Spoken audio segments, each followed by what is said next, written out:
Good evening and welcome to our first edition of UBC News Tonight on this 7th day of September 2023. I'm Lorraine Masika Kazimoto and my colleague Elizabeth Nakakwani on sign language interpretation. Before we get into tonight's news bulletin, let's first take a look at the top stories tonight.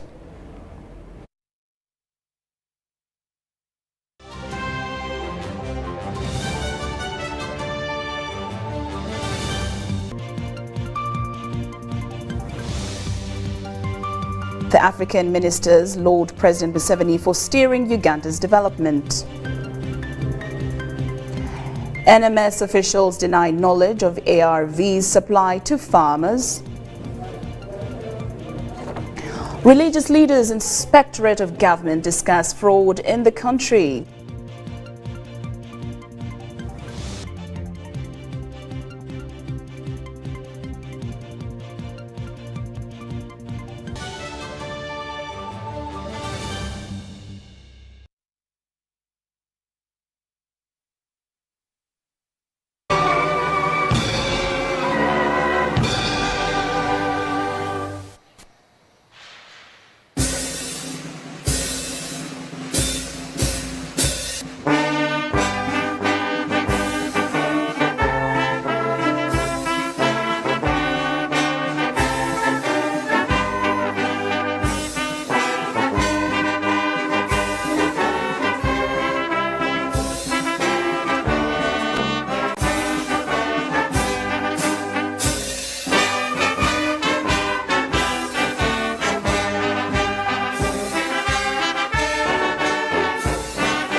Countrymen and countrywomen, greetings. I thank everybody for what you are doing. On the Independence Day, I will give a report. Independence Day, this will be 9th of October. I will give a report, but the title I will use will be from the Church of Uganda prayer book, which says, Balekanga biba sande kukola, ne bakola biba tasande kukola, n'amazima tegali mu bo. They left undone what they ought to have done, and they did what they ought not to have done, and there is no truth in them. And under that, I will cover a number of topics, including security. However, on this occasion, I need to again update you on the issue of terrorism. I gave a speech on the 30th of June, a big speech here, which was later put in a booklet. I wish all those who could read English could get this booklet and read it. But what I was saying in the speech of the 30th of June, following the attack on Nyabugando Secondary School, other people call it Lubiriha, where a number of children were killed.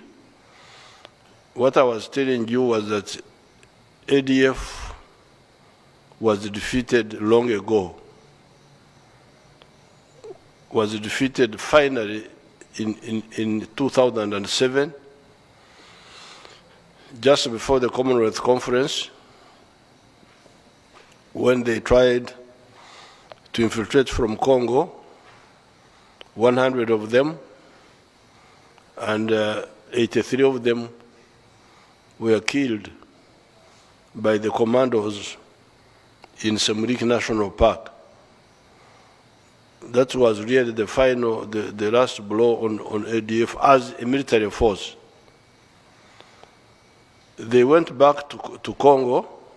Of course, they were given accommodation by His Excellency Kabila, and they stayed there. Now, if they were wise, they should have just kept low and not try to foolishly provoke the security forces of Uganda. But there are people who are ideologically bankrupt, strategically bankrupt, so they underestimate things.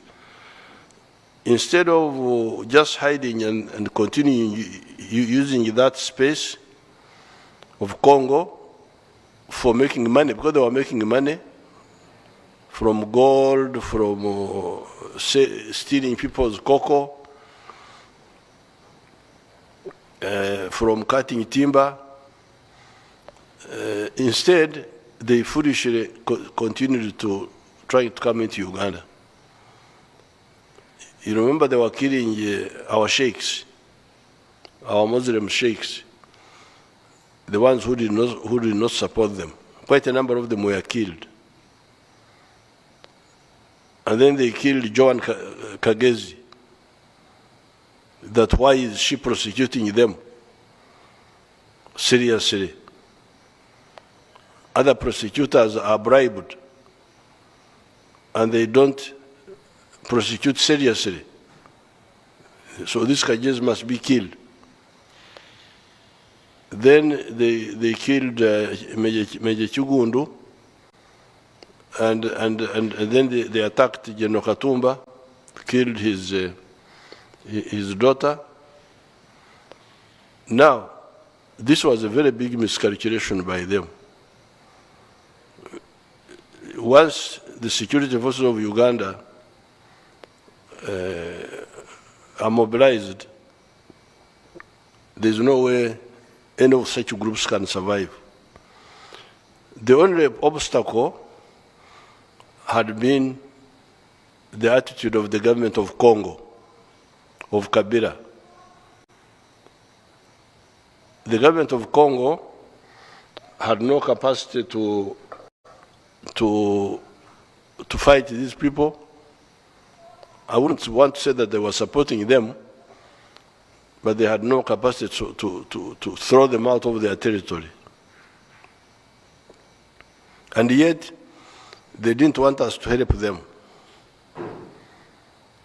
The UN was there, but UN is not a serious force which can do any serious work.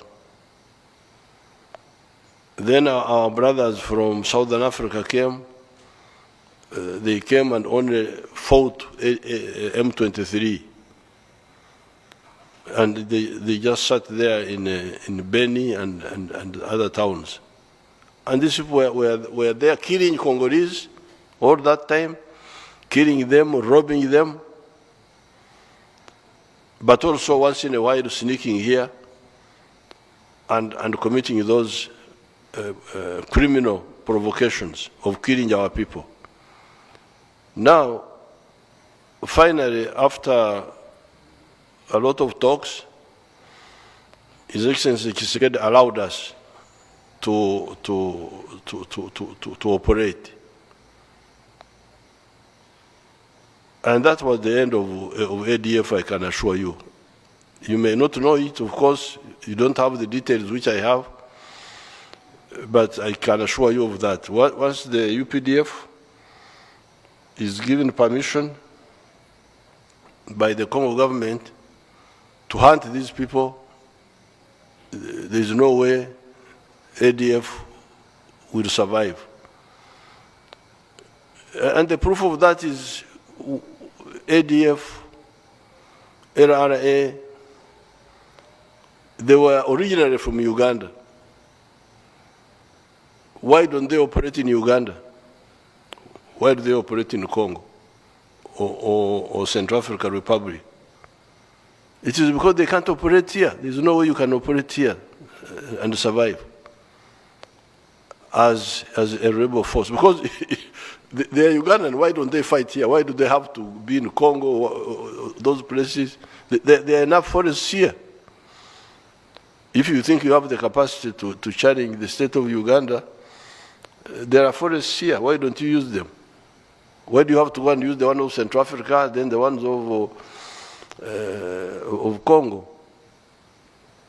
So, the moment His Excellency Tshisekedi allowed us, that was really the end of ADF, and it would be the end, I can assure you of that. Now, we started operating in what our people call Sector 1 and Sector 2. These are the areas of Congo directly west of the Rwenzori Mountains and slightly to the northwest. And we have cleared ADF from those areas. With the Congo Army, we are working with the Congo Army, we are not working alone. We have cleared, that area is now totally clear. ADF has been pushed far towards an area called Mambasa. Now, we were engaging our Congolese brothers about what to do next. Because some of these concepts are not well known in some of these areas. Fortunately now, when I last met the Chief of Defense Forces of Congo here, just like a week ago, they have agreed to the concept of LDUs, because that can be the only problem. Once we have cleared ADF in what they call Sector 1 and Sector 2, the areas west of the Rwenzori, if we move forward to follow them where they are now, they can come back behind us and start causing trouble. That's why we need a local force to stay there, make sure that they don't come back. Because we have the capacity to ensure that no force hostile to the government of Congo or to our government can congregate anywhere and survive. Congregate, come in numbers, 20, 30, 100. We have that capacity. We have the eyes to see these people from the skies, and we have devastating capacity to destroy them from even long distance, even without getting near. So, as long as the Congo government is allowing us to operate, there is no way the ADF will congregate in that area. So the only thing that they can do is, if we go forward to follow them where they are now, because they have now run to the west, towards Mambasa, towards Commander, then they can come behind us again.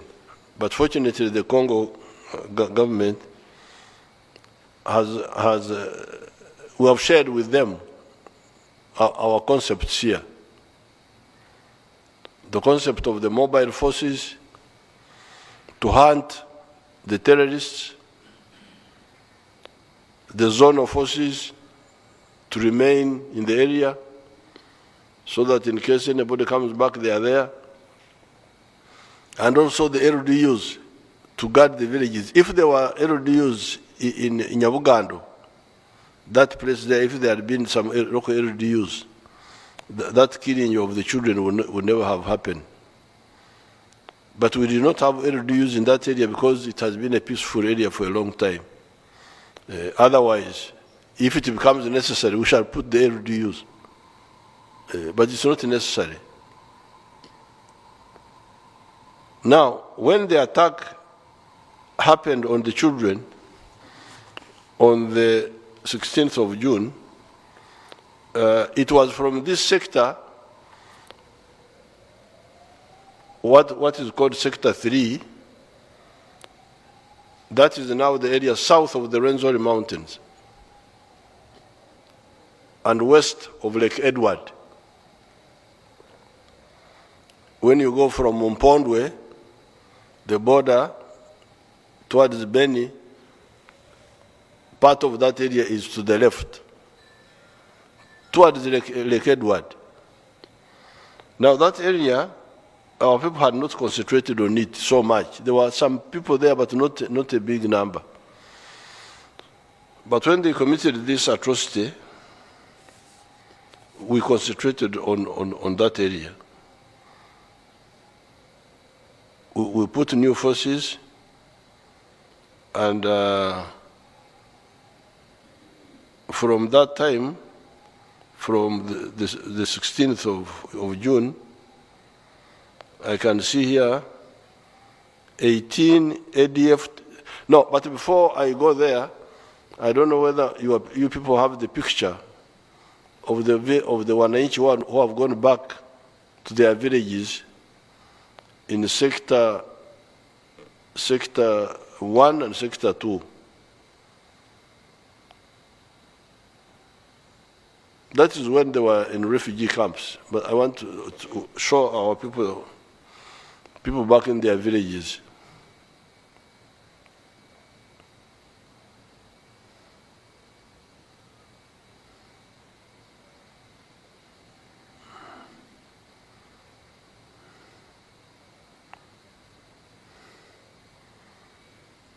Is that a village or a camp or what?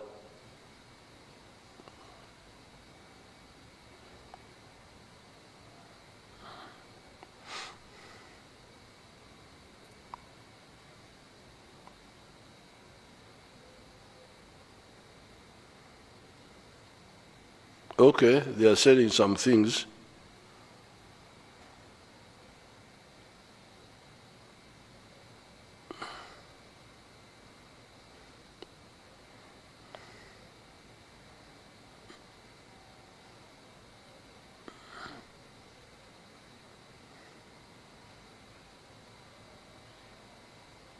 What's that? That's a meeting.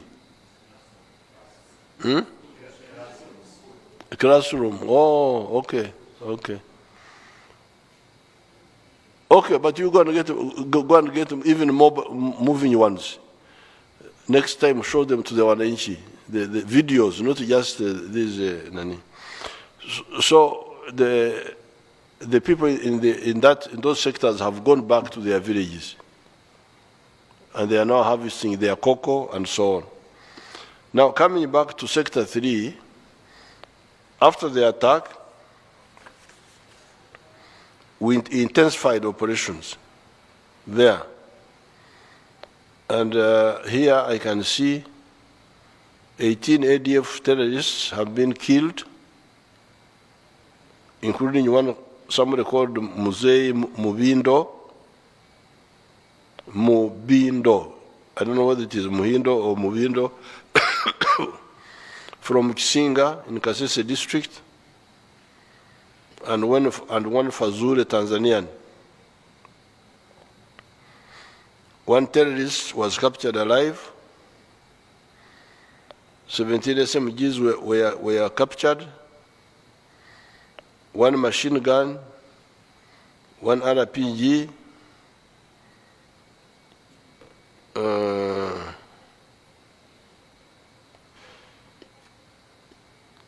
21 abductees have been rescued.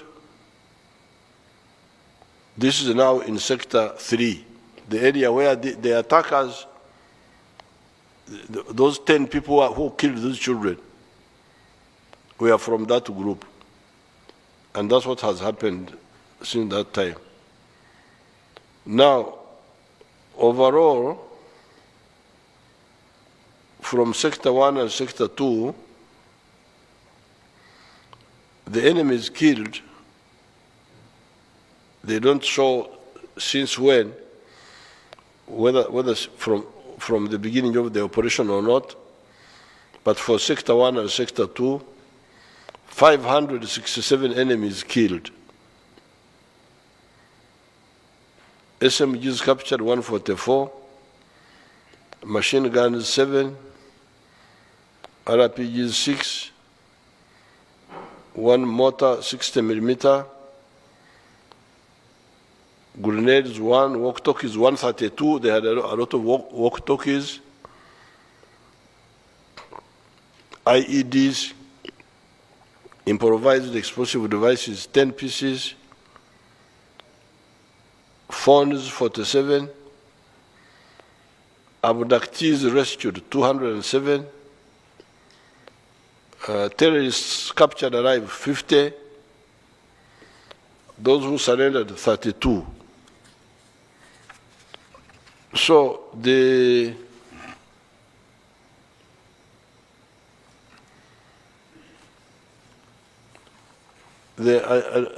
don't see the army people here because they are more involved. They should be able to inform you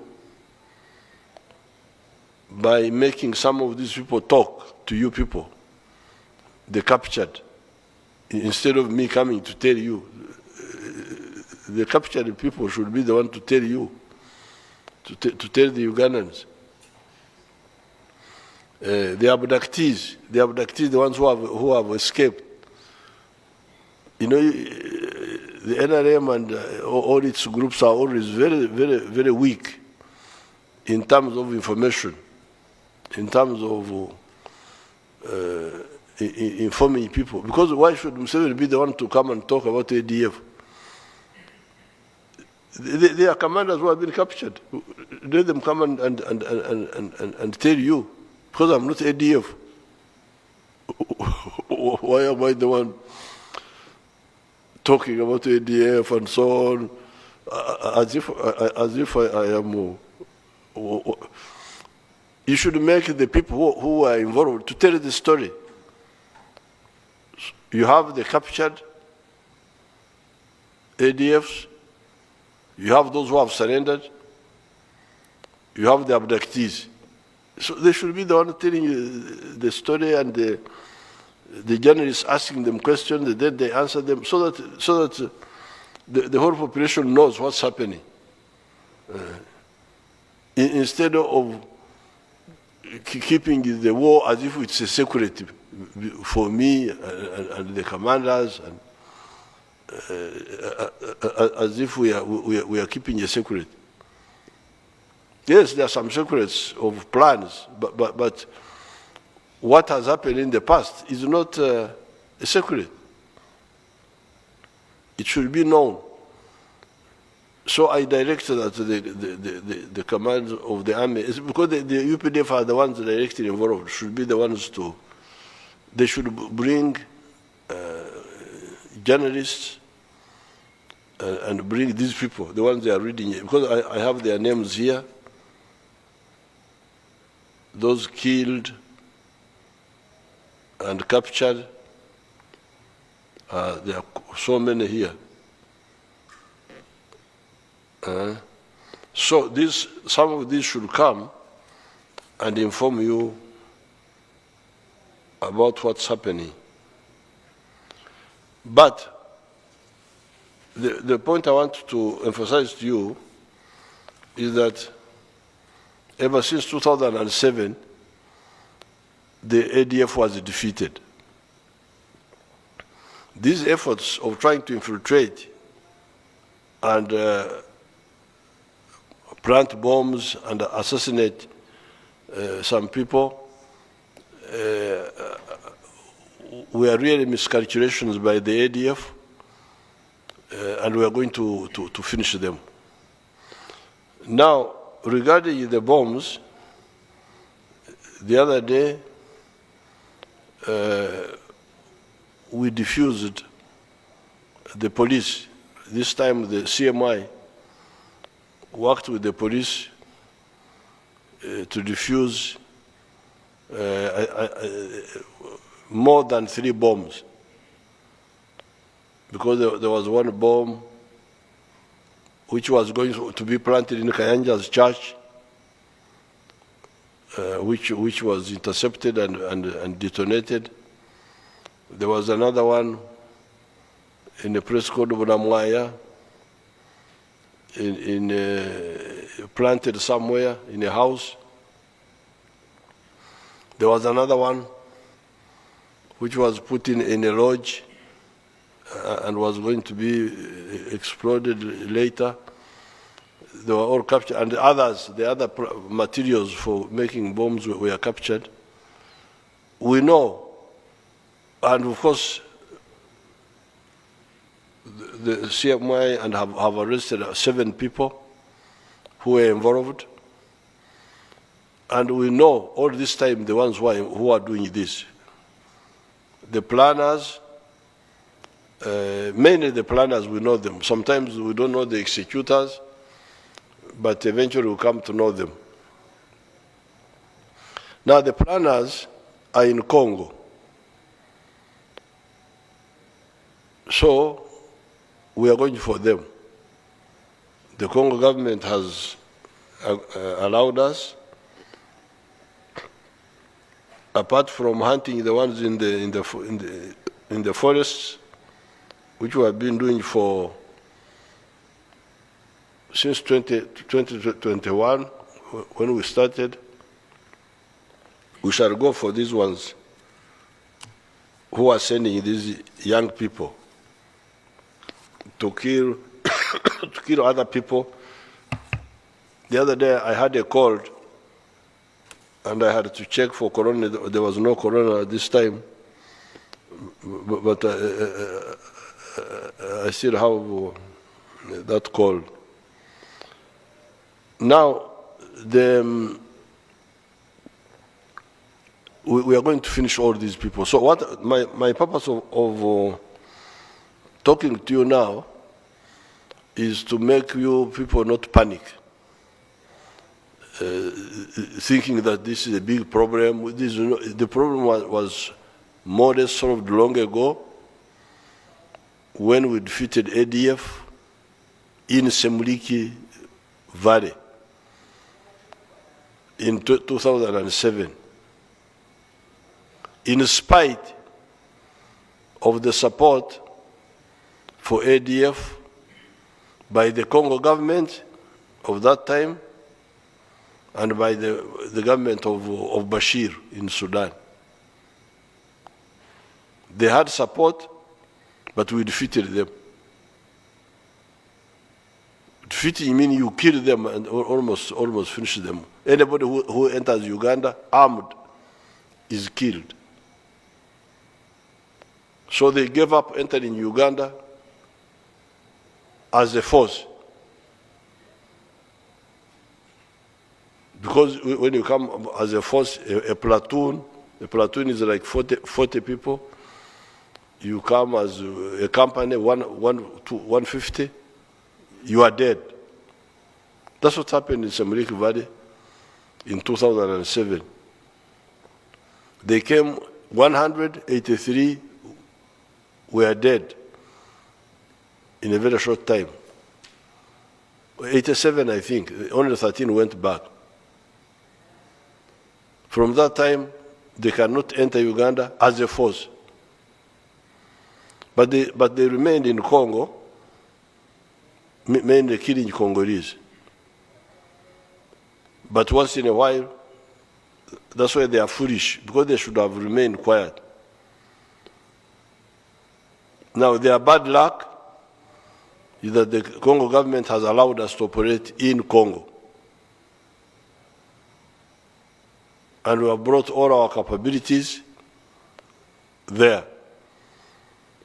Now, this, like the killing of the children in Nyabugando, is a desperate act.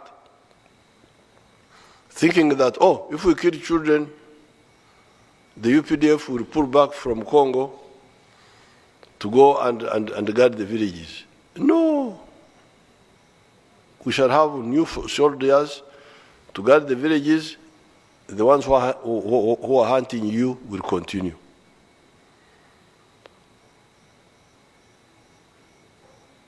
The infiltration of these people who come who come and buy, because some of the materials they use to make these homemade bombs are ordinary chemicals on the market. Those chemicals are there. So what we need to do is to make anybody who has got that idea of using these chemicals to kill people to lose appetite for doing that. You do it, we kill you. The planner will die or will be captured and prosecuted, and so will the executor. So working with the Congo government, we are hunting these people, the ones who are sending, and because we know who they are. Therefore, I don't want anybody to start panicking and think that there is a big, insoluble problem.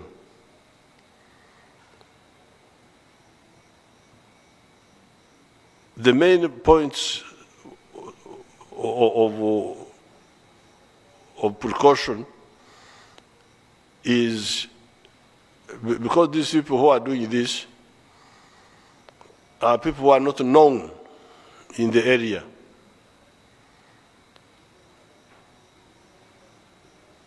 I think this is also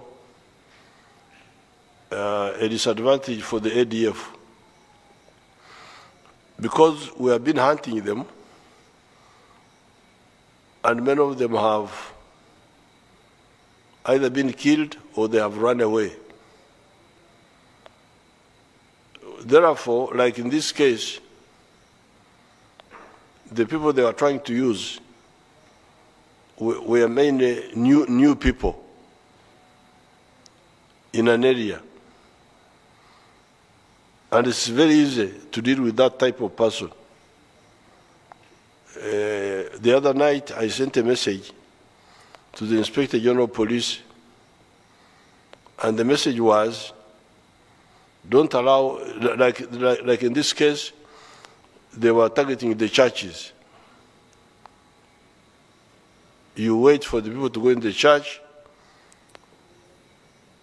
and you take a bomb there in a bag, and you leave it there, and then when you are out, you kill people. But this is if people are not alert. You can only do, they are also quite stupid in their so-called. This is only when people are not alert. Because when we are alert, first of all, we are not going to allow anybody we don't know in our church. Like my church, I don't know your church is of Kampala, but like mine of Chamati, we know everybody by name. Oh, this is so-and-so, this is so-and-so, this is so-and-so. So, you come there, you are non-Chamati, you are not going to enter. Finish. We will get you even before you do anything.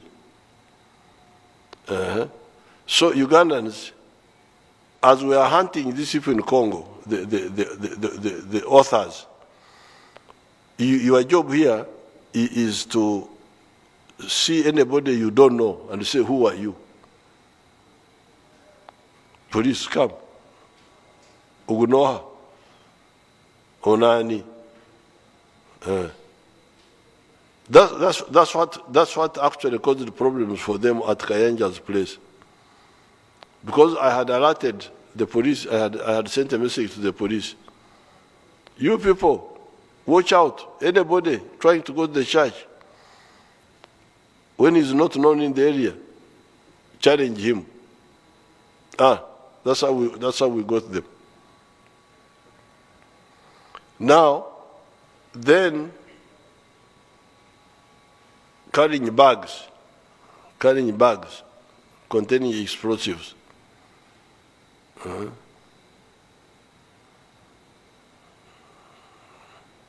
You see anybody carrying a bag, you don't know him.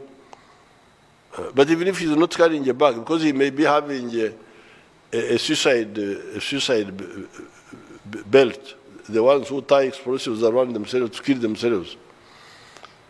So the issue is somebody you don't know in your area should not enter your church, should not enter your bar.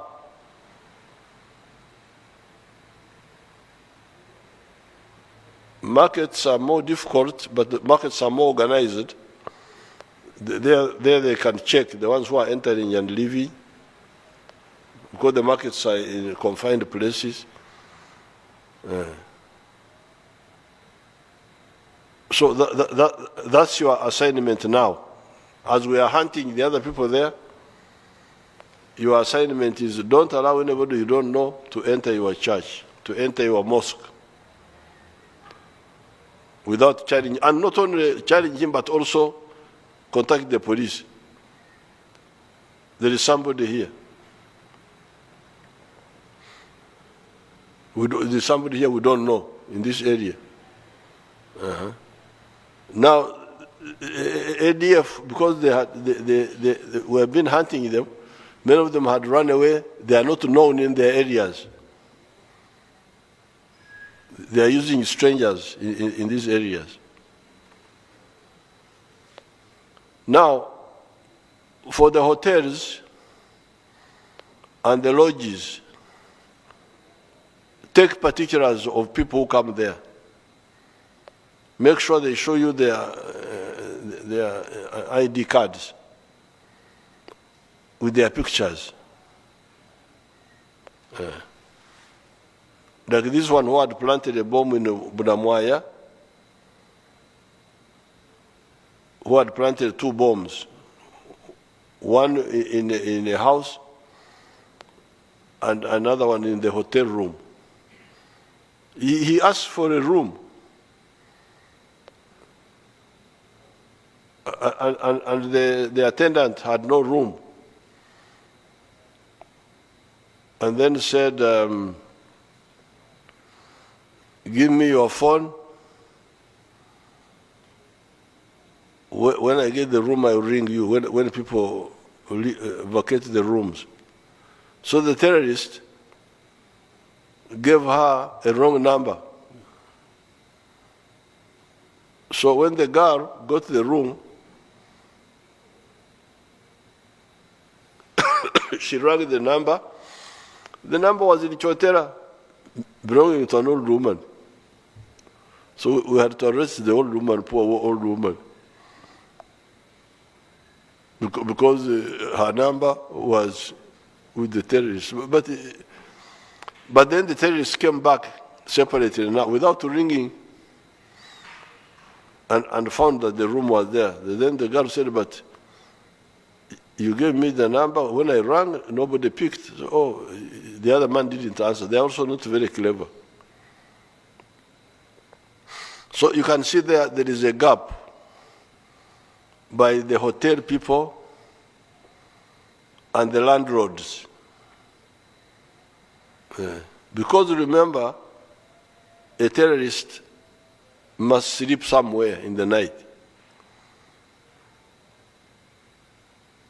You know, the one who is talking to you is a former, not terrorist, but because the question of where do you sleep is very, very serious.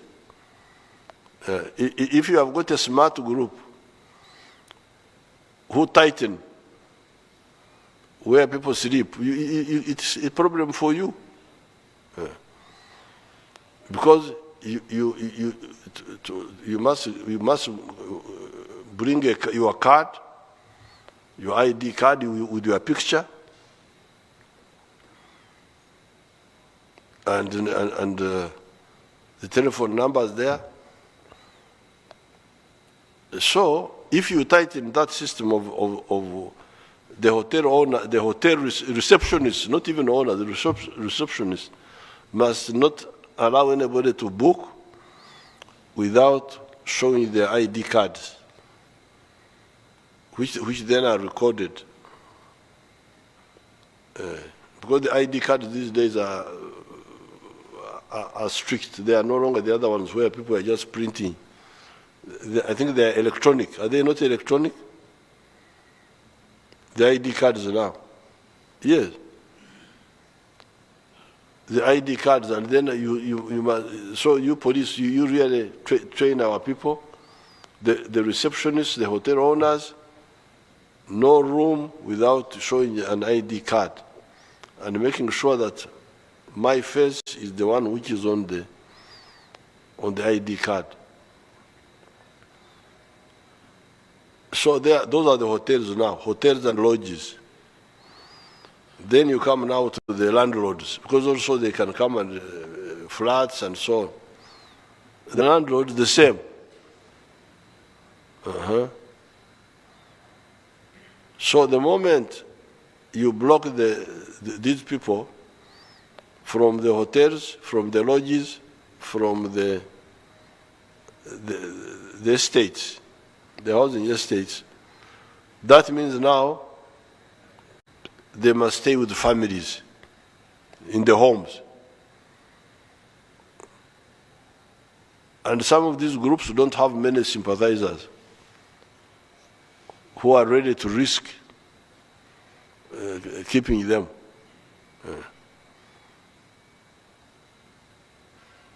So therefore, we are hunting them in Congo. We shall get them. We are going to. We have been improving. We have been improving methods of detection. But in the meantime, this is what I ask the population to do. Number one, no strangers entering your church, please. Anybody whom you don't know in the area must be challenged and isolated and reported to the police. Nobody should enter your bar because you drinkers, you know one another.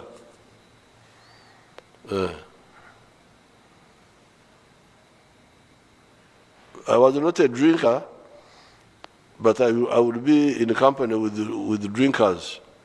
In Nairobi, when I was recruiting the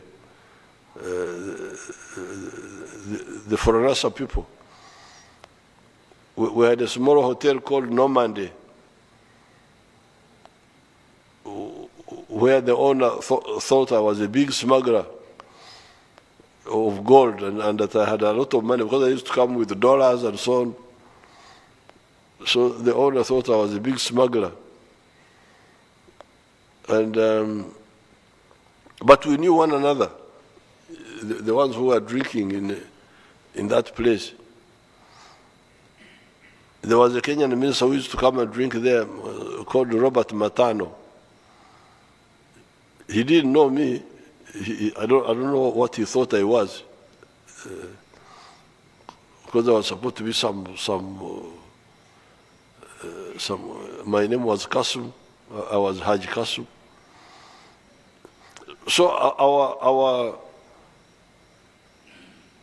our hotel, we knew one another. So the drink mates, please don't allow anybody whom you don't challenge him. He may have no problem. He will be just a visitor, but challenge him. Let him be checked, and before you allow him. And then the hotels and the real estate, identity cards. For the buses and markets, you need to search people who are coming. There's no shortcut for that, for the buses. But it will not take long because we are really They are desperate. They are desperate. I don't know whether to advise them to surrender, because even if they surrender, especially the hardcore, the ones who are doing bad things, we can't just forgive them. They will have to be held accountable. They have done so many bad things, but maybe they may not die. They may be sentenced to prison sentences. If they surrender, we can look at, even if he's condemned to a death sentence, if he's not dead, there's a chance that he may get a pardon for lower sentence. So I think there is still some advantage for them to surrender now. Otherwise, they will die. We shall kill them. They have done bad things. They have provoked all this. Imagine they wanted to, if they had gone into that church of Kayanja, how many people would have died? So, only option at this stage is surrender. You will not be forgiven. We shall not say amnesty. No. That one I cannot lie to you, because you have done very many bad things. But you may be tried, sentenced. You may get a punishment less than death. That will be better than dying. Now, finally, this ADF started because of the ideological disorientation. In the Middle East, including Sudan, because some of our young people, Muslim young people, would go to some of those places and get these nonsensical ideas of saying that Islam is the only correct way of life. And anybody who does, and Islam of a certain type, and anybody who does not agree with that must be killed. Really? This is what I told Bashir, the president of Sudan, former president. We, the indigenous people of this land, this is our land. It's not the land of Arabs. It's not the land of Europeans. It is our land. So if you are stupid enough and you go to bring that nonsense here, we teach you a lesson. I told Bashir, because they talk of haram, that they don't eat that pig. Pig is haram. Haram is, I would call it a chagaro in Nyankore.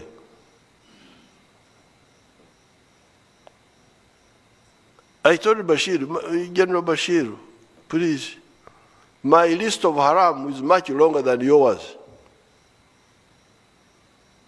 Because for you are saying that pig is haram. Me, I say pig is haram. I'm a Mnyankore. Private bag, Mbarara. Ntunga, I'm not even Mbar. Yeah. Private bag, I don't have post office number. We had private bag just, our letters would go through the sub-county. But we are the owners of this land. This Ntungamo, this Bunyoro, we are the people of this area. too bad for you. If you don't like us, stay where you are. So don't go on. So I told Bashir, you say that pig is haram. Me, I say pig is haram. Fish is haram. I don't eat fish. Fish is haram. I don't eat chicken because when you eat chicken, you become unstable. Chicken is a chungu, is a bad. I don't eat mutton. I don't eat all those things. So my list of haram is much longer. But the difference with us here, with the people of this area, is that whatever beliefs I have, I don't interfere with my neighbor if he has got a different belief. For instance, although Banyankore were not eating chicken, but they were keeping chicken for the traditional religious ceremonies, okuragura. But when your Muganda friend, Ore Mukochi, Ore Muzuba from Tanzania, came, you people, you eat chicken, you take this chicken and eat it. This is our culture here. You live and let live. You have your own way, everybody knows it, but I don't interfere with your way of life, you don't interfere with my way of life.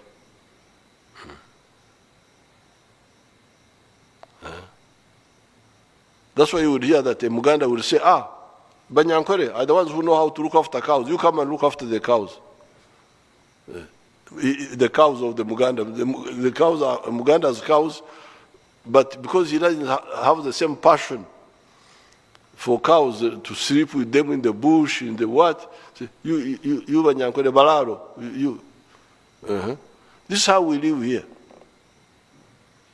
So if they are idiots who go and pick that nonsense from Arabs, and the Pakistanis and all that, you go and become a Pakistani. That's what we told Al-Shabaab in Somalia, because they brought the same nonsense there. The Somalis are Muslims, but they are Muslims who live with others. But Al-Shabaab came with the same idea, of intolerance. So when we went there, they said, you Kafiri, you go back. Okay, this is our Kafiri land. Africa is ours. It's not for those ideas. So, if you don't want us here, you go back to, I don't know where they come from, Pakistan or whatever. So, fortunately, many of the Muslims are against this. Our Muslims, many of them are against. But those who got caught up, their only chance to come out is now. Because we are not going to wherever they go. In Congo, we are following them. Sometimes they run to South Africa. Those are our allies. Once we get enough information, we shall catch you there in South Africa. Tanzania, Kenya, you have nowhere to go. Yeah. Maybe you go to Europe, because Europe sometimes they go and, if you go and become a homosexual, then they can keep you there. But here in Africa, the only chance you have is surrender and go to jail, but you may not die. So I thank you, the Ugandans. Don't panic. This is the tail end of the ADF. It's not the beginning, it is not the expansion, it is not the growth. I saw members of parliament panicking. I saw them on the TV, panicking, what? there was somebody from Bugabura. These people may come to Bugabura. They may go where, what? No, this is the tail end. We are hunting them. We may miss here and there, some small thing may happen, something may happen, but in the end we shall get all of them. I thank you and I wish you good luck.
UBC, inspiring Uganda.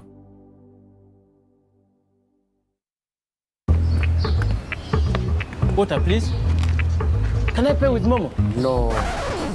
Ha. Hey, can I pay with Momo? Ha. Here's our merchant Oh, very good. 7 mega? 20.